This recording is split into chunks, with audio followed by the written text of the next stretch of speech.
দূষণ অনেক ধরনের হয়, তার মধ্যে একটি দূষণ শব্দ দূষণ। আমরা যাতায়াত পথে চলার পথে, গাড়ি দিয়ে চলার পথে অনেক জায়গাতেই শব্দ দূষণের সম্মুখীন, কিন্তু এই শব্দ দূষণ আমাদের জন্য যে কতটা ক্ষতিকর তা হয়তো আমরা জানি না। কিন্তু আমাদের পরিবেশ, আমাদের চলাফেরা, আমরা বিভিন্ন গাড়ি ঘোড়া দিয়ে চলাফেরা করি, তাতে করে আমাদের যে শব্দ দূষণের জন্য আমাদের যে মারাত্মক ক্ষতি হয় সেটা আমরা কিন্তু উপলব্ধি করতে পারি। আর এই উপলব্ধি করতে না পারার জন্য আজ আমরা অনেক সমস্যার সম্মুখীন হচ্ছি, যেটা আমরা বুঝতে পারি না, যা আমাদের মনের অজান্তে বা আমাদের একটু অবহেলার কারণে আমরা প্রতিনিয়ত এই শব্দ দূষণের মাধ্যমে আমাদের শরীরে অনেক সমস্যার সম্মুখীন হচ্ছি, এবং ধীরে ধীরে এই সমস্যাগুলি আরও উন্নত সমস্যাকে প্লাবিত করছে।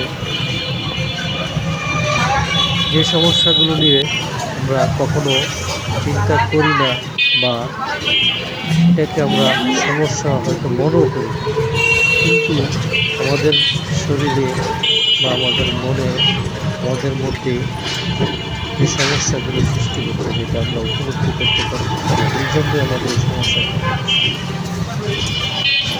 আর এই জন্য আজ আমি তোমাদের জন্য একটি ভিডিও তৈরি করেছি, আসলে শব্দ দূষণের মাধ্যমে আমরা আমাদের অজান্তে কতটুকু সমস্যার সম্মুখীন হচ্ছি, সেই সমস্যা নিয়ে আমরা কীভাবে বেঁচে আছি।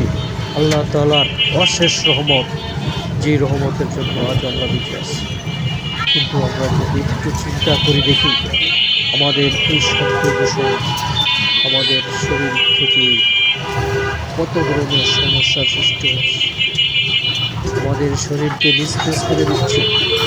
আমাদের শরীর থেকে আমরা আমাদের অজান্তেই অনেক সমস্যার সম্মুখীন হচ্ছি। যেমন আমরা কানে শুনতে পারি না, আমাদের স্মৃতিশক্তি লোপ পাচ্ছে, আমাদের স্মৃতি কাজ করে না, আমরা অনেক কিছু অল্পতেই ভুলে যাই। আমরা আমাদের সাধারণ কাজগুলি সঠিকভাবে করতে পারি। তাই আজ আমার মনে হলো যে আমি একটি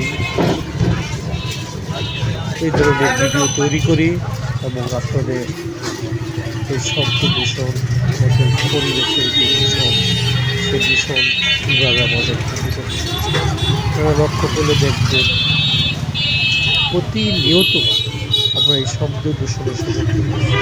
আমরা কান দিয়ে শরীর করে শুনতে পাই, বা কানে বুঝি না। এই যে সমস্যাগুলো কিন্তু এমনিতে একদিনে তৈরি হয়। প্রতিনিয়ত আমরা এই সমস্যার সম্মুখীন হচ্ছি, এবং এইভাবে আমরা হয়তো ভাবছি যে আমাদের এই সমস্যাগুলোকে সমাধান করা, কিন্তু ভেবে দেখুন তো আগামীর যে প্রজন্ম, তারা এই দূষণ নামক শব্দটা তাদের কতটুকু সমস্যার সম্মুখীন করছে। আপনি কি একবারও ভেবে দেখেছেন আপনার যে সন্তানটা আগামীর জন্য আপনি সুন্দর পৃথিবী দেখাচ্ছেন, তারা এই পরিবেশে কীভাবে বেঁচে থাকবে?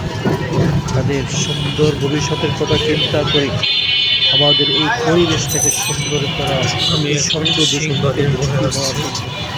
আমাদের ব্যক্তিগতভাবে, সামাজিকভাবে এবং রাষ্ট্রীয়ভাবে এসব সমস্যা সমাধানের